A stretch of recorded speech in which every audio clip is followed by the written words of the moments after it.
Beleza. Estamos aí iniciando a aula, então. Eu começo, então, relembrando que nós vimos que o Brasil ele montou uma infraestrutura bastante grandiosa, né, para a extração de recursos minerais, principalmente esses recursos minerais eles são exportados para países altamente industrializados, principalmente para o Japão, para os Estados Unidos. Apostila 2, Nicole, tá? É a apostila 2, né? Mega 2, tá? E essa infraestrutura, só um detalhe, Nicole, é a aula de recursos minerais e industrialização brasileira, tá bom? Então, e nessa aula, né, nós vimos que o Brasil, então, criou uma grande infraestrutura para exportação, né, desses recursos minerais, com alguns grandes projetos, como o projeto Carajás, por exemplo. Já tinha algumas áreas mais antigas de extração de minério, como o quadrilátero ferrífero, e no quadrilátero ferrífero nós tínhamos justamente uma infraestrutura que foi recebendo outras indústrias, como a indústria metalúrgica, a indústria siderúrgica. Então, em torno ali de Belo Horizonte, você tem uma grande diversidade de indústrias metalúrgicas, algumas grandes, algumas de médio e até de pequeno porte. Tá? Essa indústria extrativa mineral, né, ainda é muito importante para a economia brasileira, porque o Brasil é um dos grandes exportadores mundiais, principalmente de minério de ferro, de minerais metálicos como um todo. Muita gente critica o fato, né, a Priscila de vocês, ela vai falar do processo de neoliberalismo no Brasil, começa com o governo Fernando Collor, e no governo do Fernando Henrique Cardoso você começa a ter as privatizações, né, com a privatização das companhias siderúrgicas, né, e depois de toda a infraestrutura de extração de recursos minerais através da privatização da Companhia Vale do Rio Doce, né? Muita gente critica esse processo de privatização porque diz que nós tínhamos uma indústria extrativa mineral de capital estatal, tudo bem, mas que era a maior do mundo e foi vendida por um preço muito baixo. Outros críticos falam da questão de que a indústria extrativa mineral ela é uma indústria estratégica. Então, quando você privatiza e vende, principalmente para o capital estrangeiro, você, de certa forma, está entregando, né, para esses empresários estrangeiros um setor estratégico da economia de um país. Lembrando que o recurso produzido por esse tipo de indústria, a indústria extrativa mineral, ele não é renovável, ele é um recurso que, a partir do momento que ele se esgota, a tendência dessas empresas é saírem do nosso país, parar de investir aqui, né? Outro problema que nós vimos relacionado à indústria extrativa mineral é a questão ambiental, né, que nos últimos anos vem se mostrando bastante problemática, com vários acidentes que a origem é origem não natural, né? Não é um tremor de terra, por exemplo, que provoca o estouro de uma barragem, não é um excesso de chuva, mas sim, né, a aplicação de técnicas não muito seguras na construção das barragens para economia de dinheiro, a falta de manutenção, a falta de fiscalização, a falta de equipamento, né? Então, esses desastres ambientais marcantes, né, na história brasileira e alguns deles marcados como caracterizado como sendo um dos maiores do mundo, né? Tudo isso faz com que haja muita crítica. Mas não esqueçamos, o Brasil é um grande exportador de recursos minerais. O Brasil ele tem, né, muito investimento nesse setor. Pauta de exportação faz com que nós tenhamos superávit na balança comercial. Agora, como eu comentei também na aula anterior, uma das coisas que se critica, né, é que, apesar de nós minerarmos ferro, por exemplo, nós não temos uma indústria que fabrica maquinário para mineração. Então, somos uma potência na exportação do recurso mineral, mas não somos uma potência na fabricação de equipamento para esse tipo de indústria. E isso também gera problemas, porque você tem todo um setor gerando riqueza que não fica dentro do Brasil. Ao passo que, se nós tivéssemos mais indústrias produzindo maquinário, né, nós teríamos geração de empregos com mão de obra mais qualificada, com salários melhores, ou seja, seria vantajoso para a sociedade brasileira como um todo. Eu vou projetar para vocês o finzinho daquela apresentação do PowerPoint, né? Onde a gente vai falar da deseconomia de escala e a guerra fiscal, que está aí na página 59, tá bom? Então, vou projetar para vocês aqui.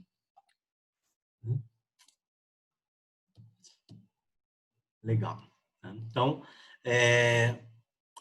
quando a gente fala da indústria hoje no Brasil, o Brasil ele tem o parque industrial mais diversificado da América Latina.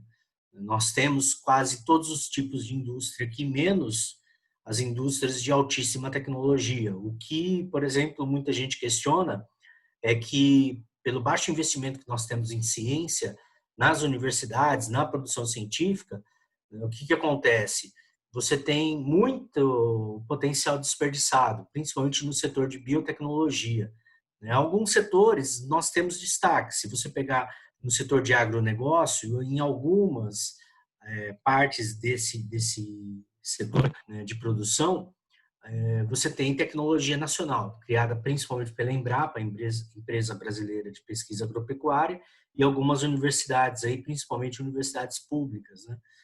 Agora, essa última nota aí do ENAD, que saiu essa semana e que mostrou que as notas máximas foram alcançadas com uma larga vantagem nas universidades públicas em relação às universidades particulares, mostra a importância de você ter uma universidade pública com bastante investimento, porque é ela que gera pesquisa científica, ela que gera produção científica, né? A finalidade da universidade pública é essa, né? Gerar produção científica. Então, essa nota do ENAD reforçou o caráter dessa importância, né? E, de certa forma, né, vai ser meio que um fator de anulação de um discurso aí contra o investimento em universidade pública, com certeza. O que a gente observa? O Brasil, ele tem um resuminho aqui, ó, a situação atual na indústria brasileira. Deixa eu aumentar aqui para a gente ver. Então, dá uma olhadinha aqui, ó. A industrialização no Brasil é tardia, tecnologia clássica, industrialização incompleta, muitas multinacionais, abastece o mercado interno, né? Transferência de tecnologia do primeiro mundo para o terceiro mundo, ou seja, a gente recebe muita tecnologia, por isso também que, né, há baixo investimento em educação no Brasil, para que nós não sejamos um país produtor de tecnologia. Depois a gente vai ver na próxima aula uma discussão sobre o comércio externo brasileiro, né, e segundo a visão de Milton Santos, que é um dos grandes geógrafos do Brasil, né, o professor Milton Santos, ele vai trabalhar essa questão. Por que alguns países que tiveram industrialização tardia, ou seja, tiveram uma certa melhora na sua produção industrial, um certo avanço até para o mercado consumidor interno, eles ainda se mantêm subdesenvolvidos, né? Então, é uma relação entre essa transferência de tecnologia e dependência econômica e manutenção de uma estrutura ainda do período colonial. Muitas multinacionais aqui, dependência tecnológica, descapitalização. O que é isso? Tá? Todo produto estrangeiro, de empresa estrangeira fabricada no Brasil, ele paga taxa de transferência tecnológica. Essa taxa é chamada royalties, ou seja, todo produto que é fabricado no Brasil e que seja de uma empresa estrangeira, parte do valor dele é esse royalties, que vai ser mandado da sede para a matriz, da filial para a matriz. Então, vocês imaginam quantos bilhões de dólares a Volkswagen já mandou daqui do Brasil para a Alemanha, a Chevrolet já mandou daqui do Brasil para os Estados Unidos e assim por diante. Então, quando você olha todos esses setores aí com empresas multinacionais, estão mandando dinheiro que é arrecadado aqui com a venda para o mercado interno, com a produção aqui para fora. Uma outra coisa também que se observa hoje é que com essa maior circulação de mercadorias, maior facilidade de circulação de mercadorias pelo mundo, por conta da globalização, da evolução do sistema de transportes com navios maiores, mais eficientes, que carregam mais cargas, os containers, né? O que acontece? Nós temos, né, muitos países na América Latina produzindo aquilo que vai ser consumido lá no primeiro mundo também. Então, ao invés deles produzirem algum equipamento lá, né, tendo que pagar um valor para o operário ali estrangeiro muito mais caro, ele prefere produzir na sua filial aqui num país subdesenvolvido, pagando um salário mais baixo, pagando menos impostos e, consequentemente, depois mandando para lá, né, esse produto. Então, dentro desse mundo globalizado, isso acontece muito. Você tem automóveis que são fabricados no Brasil que são mandados para outros países. Você tem caminhões, componentes feitos nessas multinacionais. Então, isso é uma outra característica também. Tá? Bom, nós temos um problema, né, de adaptação a esse modelo de globalização atual. Alguns setores industriais brasileiros perderam força, o setor têxtil é um deles, com a concorrência dos tecidos chineses, preço muito mais barato, tecido de melhor qualidade. Então, houve uma queda aí na participação brasileira no setor de têxteis. E outra coisa que se fala muito é da migração de cérebros, tá? Então, se vocês ouvirem falar esse termo, migração de cérebros, o que é isso? O cara que se destaca numa universidade aqui no Brasil, quando ele vai fazer o estágio dele, no final do curso, muitas vezes ele vai para uma multinacional. Essa multinacional, identificando que aquele aluno, né, que está terminando o curso na faculdade, tem o potencial de descobrir algo, tem o potencial de se tornar um grande cientista, eles procuram criar condições para que esse cara vá para fora do Brasil, trabalhar lá fora, e, consequentemente, quando ele criar esse produto, a patente da criação não vai ser registrada no Brasil e como uma invenção brasileira. Vai ser patenteada no país que bancou a pesquisa científica dele, que bancou, né, a produção dele. Então, consequentemente, a patente fica estrangeira. E aí, quando a gente for utilizar essa tecnologia aqui, nós vamos pagar royalties, mesmo sendo um cientista brasileiro que criou essa tecnologia. Um dos maiores exemplos que nós temos é a criação do motor flex, que é uma invenção totalmente de engenheiros mecânicos brasileiros que trabalhavam nas multinacionais aqui de automóveis, e a patente foi registrada nos países de origem da Chevrolet, da Ford, da Fiat e assim por diante. Então, isso também caracteriza essa chamada fuga de cérebros. Uma outra coisa interessante aqui é que nós temos alguns problemas internos que diminuem essa capacidade industrial brasileira, que nos últimos anos tem se mostrado bastante fraca. O Brasil está tendo baixo crescimento industrial, baixo desenvolvimento industrial. Um deles é a elevada carga tributária e muita gente fala também que o Brasil tem um problema porque ele cria descontos de impostos para alguns setores e para outros não. Então, muitas vezes, um setor que tem maior poder político dentro do Congresso, ele consegue mais vantagens do que um setor que não tem tanta força dentro do Congresso. Por que isso é ruim? Porque aí o Congresso, ao invés de montar uma estratégia econômica que beneficie o crescimento do país como um todo, ele vai beneficiar o crescimento de alguns setores econômicos e, consequentemente, de alguns agentes desses setores econômicos. E eu não preciso ir muito além, já vou falar qual é o agronegócio. Então, o agronegócio, ele obtém muito mais vantagens em termos de isenção de impostos do que setores industriais ou mesmo setores de prestação de serviço. Nós temos uma elevada taxa de juros que nos últimos anos vem caindo, né? Vem caindo, mas os nossos bancos ainda cobram taxas de juros altíssimas. Então, o governo ele diminui a taxa de juros no Banco Central, mas os bancos não diminuem. A taxa de juros de cartão de crédito, cheque especial no Brasil é considerada não a mais alta do mundo, é a mais alta do universo, segundo um economista lá da Bovespa, Bolsa de Valores de São Paulo, ou seja, é a taxa de juros mais alta do universo, beleza? Talvez não tenha nem em outro planeta a taxa de juros tão alta. E o que acontece? Principalmente o pequeno e médio empresário do setor industrial, ele não consegue emprestar dinheiro dos bancos para modernizar sua produção, para aumentar sua produção. Lembrando que no setor industrial, geralmente são as pequenas e médias indústrias que mais geram emprego, né? Porque as grandes indústrias, além de elas serem multinacionais, elas trazem muita tecnologia de automação dos seus países sede. Então, hoje, quando você olha a montadora de motores da Volkswagen aqui em São Carlos, você vê que a linha de produção tem pouquíssimos trabalhadores. Por quê? Porque tem muitos robôs. Então, essa é uma outra situação que acontece.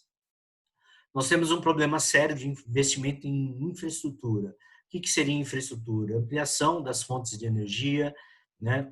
Estradas, ferrovias. Né? Então, o Brasil ele tem aí mais de 50% do transporte de mercadoria sendo feito por rodovias, e as nossas rodovias, muitas delas já estão obsoletas, já estão pequenas. Né? Pega o Washington Luiz, que corta praticamente todo o estado de São Paulo, só com 2 pistas, é muito pouco para um estado aí que tem um movimento de caminhões intenso, ainda mais porque no final, né, desse trajeto que liga o interior ao litoral, nós temos o maior porto da América Latina.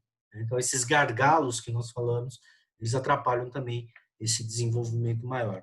Concorrência externa, que cada vez é maior, então o Brasil ele tem concorrência externa, e nós temos alguns outros problemas, né?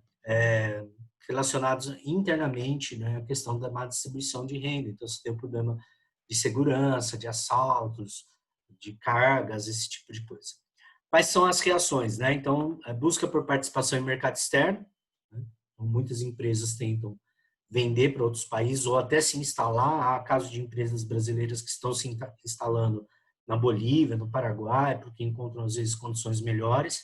Tentativa de aumento das exportações, né, e tentativa de aumento do valor agregado dos produtos, melhorando um pouco da tecnologia que você insere nele. Tá? Agora, a apostila de vocês ela vai falar aí, para finalizar a aula, da deseconomia de escala. O que é isso? Tá? Geralmente, conforme a indústria foi se desenvolvendo, quanto mais ela produzia, com maior velocidade e maior quantidade, menor ficava o custo do produto. Então, ela produzia, isso aí foi uma invenção do Ford, né? Produção em massa, né? Para venda em massa. Né? Agora, o que acontece? Acontece que com o crescimento das metrópoles, das cidades industriais e com o problema do custo, né, para a produção ficar maior, porque a água fica mais cara porque a cidade poluiu o rio, então o tratamento da água fica mais caro, então a água para a indústria está mais cara. A energia para chegar também está mais cara.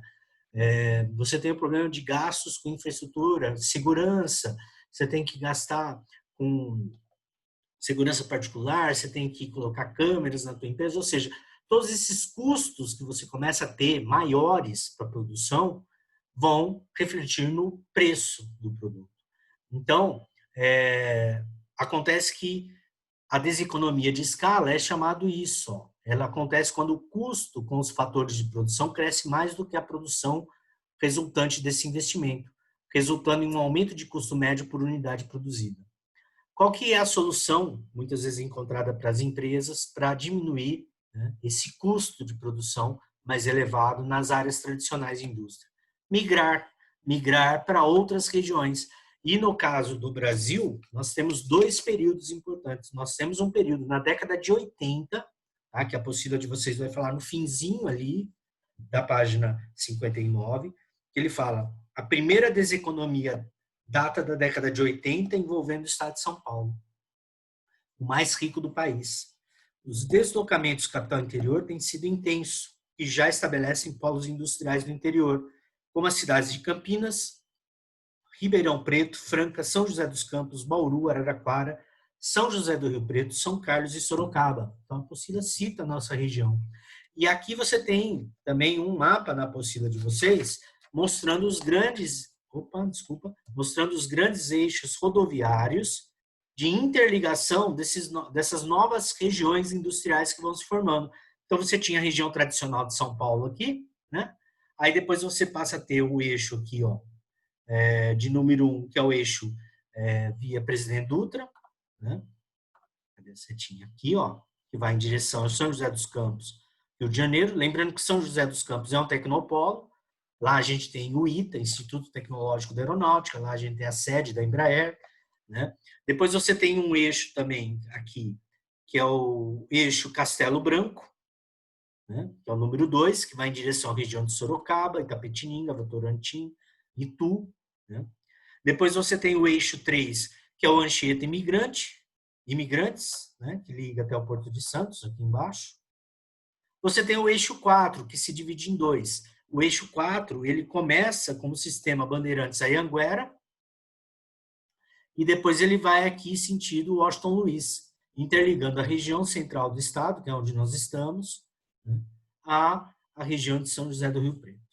Então, o que está acontecendo? Nós observamos que muitas indústrias que antes estavam concentradas na região metropolitana de São Paulo, agora estão migrando, seguindo esses eixos. Tá? Então, o eixo Sorocaba, o eixo Ribeirão Preto, o eixo São José do Rio Preto. Tá? Nós já temos um outro eixo aqui também, que vai em direção, que é a Marechal Rondon, que vai em direção aqui a Bauru e vai até Presidente Prudente, beleza? Marília, Presidente Prudente.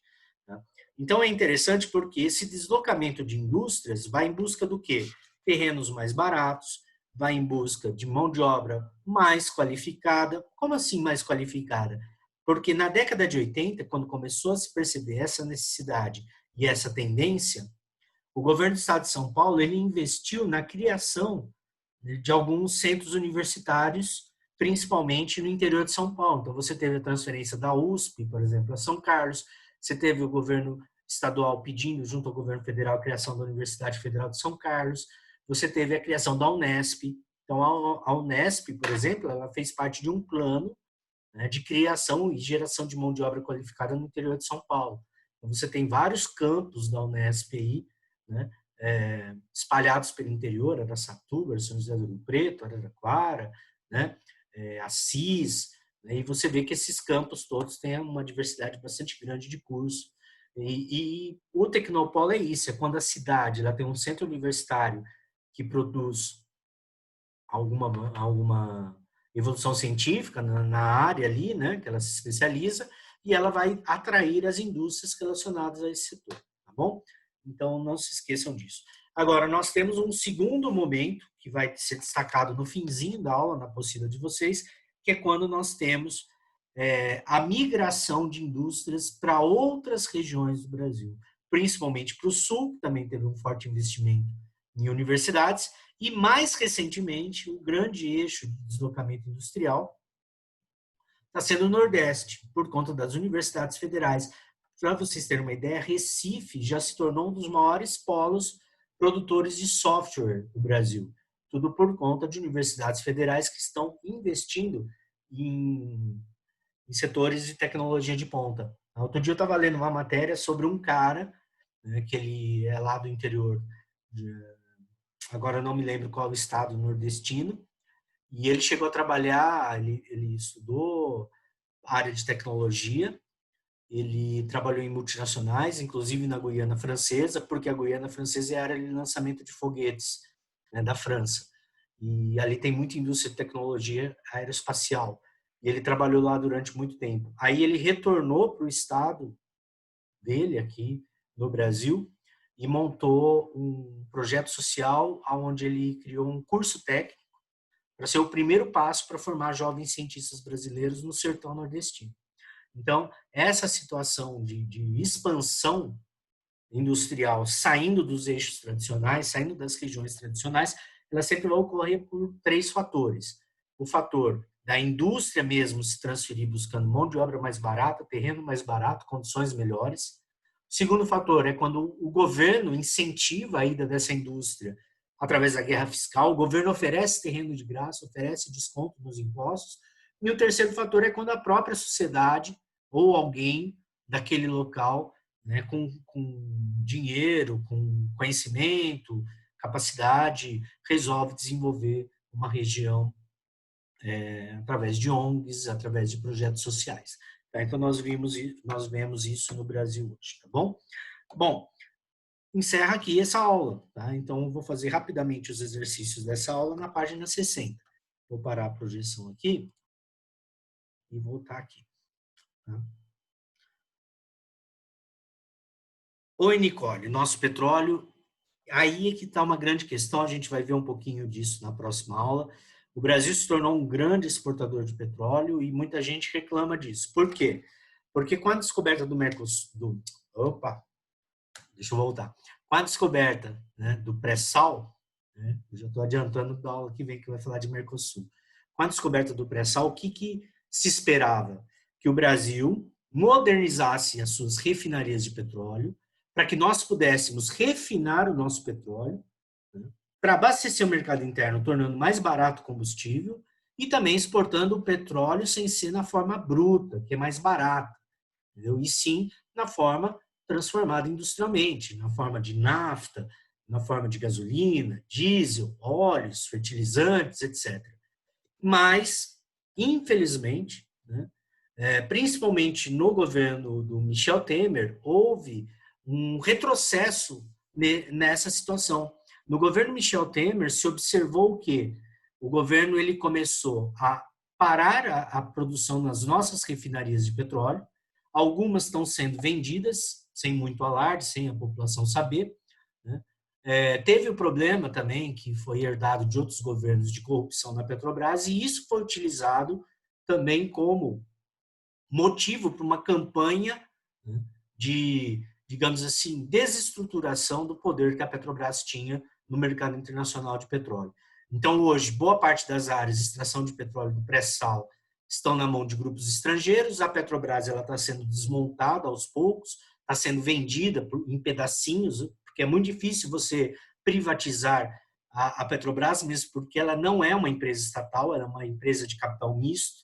51% dela pertence ao governo, mas 49% da Petrobras já pertence à iniciativa privada que compra ações na Bolsa de Valores. Então, é difícil você privatizar uma empresa que já tem capital privado, né? Então, eles estão vendendo as subsidiárias, estão querendo vender os postos de gasolina da Petrobras, as linhas de transmissão e assim por diante. Essa semana que passou, eu vi uma notícia de que algumas plataformas de petróleo da Petrobras foram vendidas. O problema é que foram vendidas muito baratas, né? Então, o Brasil está extraindo um dos melhores petróleos do mundo, que é o petróleo do pré-sal, é um petróleo fino, que a gente fala, é um óleo muito similar ao óleo encontrado no Oriente Médio, que é o melhor petróleo do mundo, mas, no entanto, o combustível para o consumidor brasileiro está caro, né?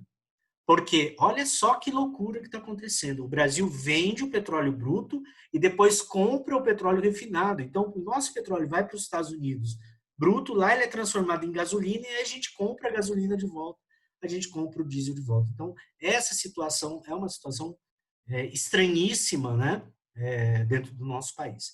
E realmente o Brasil hoje é um grande exportador de petróleo, mas é aquilo que a gente fala, exportar o petróleo de forma bruta ou o óleo cru, como a gente fala, não agrega valor a ele, não agrega preço, tá bom?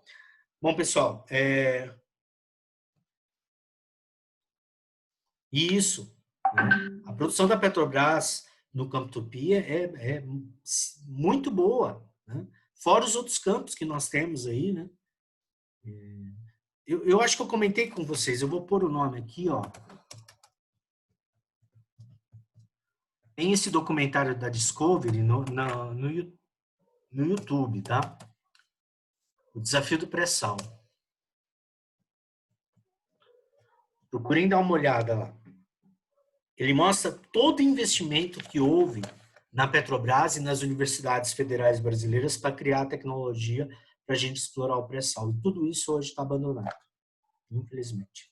Tá? Bom, mas voltemos aqui. Tá? Primeiro exercício aí, ele tem um mapinha do Brasil, falando, a partir do conhecimento das diferentes formações geológicas do território brasileiro, é possível deduzir a ocorrência de determinadas riquezas minerais. Na área 1, destacada no mapa esquemático das formações geológicas brasileiras a seguir, verifica-se a presença de... Bom, essa região aqui é o Planalto das Guianas, beleza? A região norte do Brasil, divisa com as Guianas, divisa com a Guiana Francesa, com o Suriname, divisa com a Venezuela, né? E essa região aqui é uma região de formação geológica antiga, do Arqueozoico e do Proterozoico. Então, ela vai ser rica em minerais metálicos, né? Minerais metálicos ou rochas de formação geológica muito antiga. No caso, alternativa A, estanho e diamante. Tá?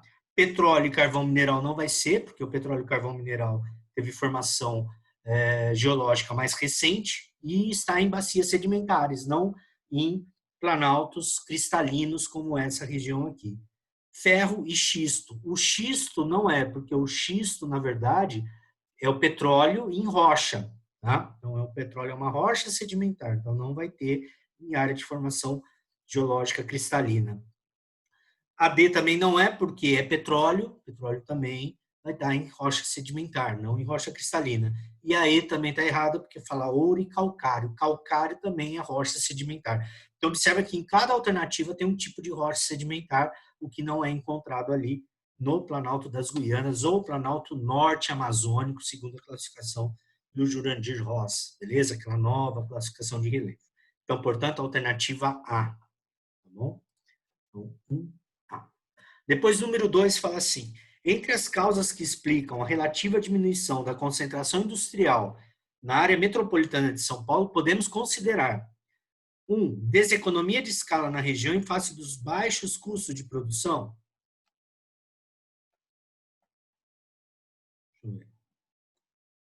Baixo custo de produção, não. Quando tem deseconomia, alto custo de produção. Então, a 1 é falsa. Beleza? 2. Um sindicalismo forte atuante na Grande São Paulo e nos arredores. Isso é verdade. Tá? Na época em que esse exercício caiu no vestibular, os sindicatos ainda eram fortes. Os sindicatos atualmente estão fracos, porque houve a modificação das leis trabalhistas e houve uma forte desfiliação de trabalhadores dos sindicatos, os sindicatos entraram em decadência. Né? Depois, número 3, os incentivos fiscais oferecidos por outras regiões. Verdade. Então, portanto, alternativa B. Né? Então, 2B. Terceiro, Unicamp. O Brasil experimentou, na segunda metade do século XX, uma das mais rápidas transições urbanas da história mundial. Ela transformou rapidamente um país rural e agrícola em um país urbano e metropolitano, na qual grande parte da população passou a morar em cidades grandes. Hoje, quase 2/5 da população total reside em uma cidade de pelo menos 1 milhão de habitantes. Considerando o trecho, assinale a alternativa correta. Eu já vou direto, é a alternativa D. Tá? Com a crise de 1929, o Brasil voltou-se para o desenvolvimento no mercado interno por meio de uma industrialização por substituição de importação. O que significa isso? Vieram empresas aqui, estrangeiras, para fabricar aquilo que a gente ia consumir, o que demandou mão de obra urbana numerosa. Então, aí atraiu população para as cidades, tá bom? Então, é a alternativa D. 3D. 4. Enem. Com a perspectiva do desaparecimento das geleiras no Polo Norte, grandes reservas de petróleo e minérios, hoje inacessíveis, poderão ser exploradas e já atiçam a cobiça das potências. Eu comentei com vocês a questão da Rússia no Ártico. Pode escrever aí no chat se eu passei umas imagens do poderio da Rússia, do investimento que eles estão fazendo ali no Polo Norte por conta do petróleo. Se alguém se lembra, escreve aí para mim. Tá? No cenário que se trata o texto, a exploração de jazidas de petróleo, bem como de minérios, diamante, ouro, prata, cobre, chumbo, zinco, tornaram-se atraentes não só em função do seu formidável potencial, mas também por alternativa A, situar-se em uma zona geopolítica mais estável que o Oriente Médio. Então, os investimentos que nós temos hoje, principalmente da Rússia, ali na região do Polo Norte, é altíssimo, porque com aquecimento global, está tendo menos gelo ali, está favorecendo a ocupação. Não é só a extração de petróleo, tá? Na próxima aula eu vou mostrar para vocês a nova rota comercial que nós temos passando pelo Polo Norte. Por último, aí, exercício 5, a partir de 1970, impõe-se um movimento de desconcentração e produção industrial. Uma das manifestações do desdobramento da divisão territorial do trabalho no Brasil. A produção industrial torna-se mais complexa, estendendo-se sobretudo para novas áreas do Sul e para alguns pontos do Centro-Oeste, Nordeste e Norte. Um fator geográfico que contribui para o tipo de alteração da configuração territorial descrito no texto, bom, então o que ele quer? Ele quer que você veja um fator geográfico. Tá? Obsolescência dos portos. Obsolescência dos portos não é fator geográfico. Fator geográfico é aquilo que tem a ver com características geográficas de um lugar, com características de evolução da sociedade. Obsolescência dos portos é sinal que está faltando investimento, é mais um fator político-econômico. Estatização das empresas? Também não. Isso não ocorreu no Brasil, muito pelo contrário, está tendo a privatização. Eliminação de incentivos fiscais? Também não. O que atrai empresas hoje é o incentivo fiscal, ou seja, pagar menos impostos. Ampliação de políticas protecionistas? Isso não é fator geográfico, isso é fator político-econômico. Alternativa E, desenvolvimento dos meios de comunicação. Tá? Então, esse é um fator geográfico, é uma característica marcante da ocupação do espaço pelo homem hoje, com tecnologia maior de comunicação, que favorece também você ter a sede da empresa em Nova York e a filial no interior do sertão nordestino. O diretor-geral lá da empresa, lá em Nova York, consegue mandar as ordens e acompanhar tudo o que acontece pela internet, né? Simultaneamente, né? Então, isso é uma característica atual também que favorece a transferência das indústrias para qualquer lugar do mundo. Então, 5E. Nós temos 1 minuto e 40 aí. Então, eu vou... Alguém tem alguma dúvida? Então, beleza. Eu vou parar aqui a essa aula e a gente já retorna daqui a pouquinho, às 7:45, com a segunda aula e a gente começa a última aula da frente 2, tá bom? Última aula da frente 2, Relações Comerciais Brasileiras. Então, até daqui a pouquinho.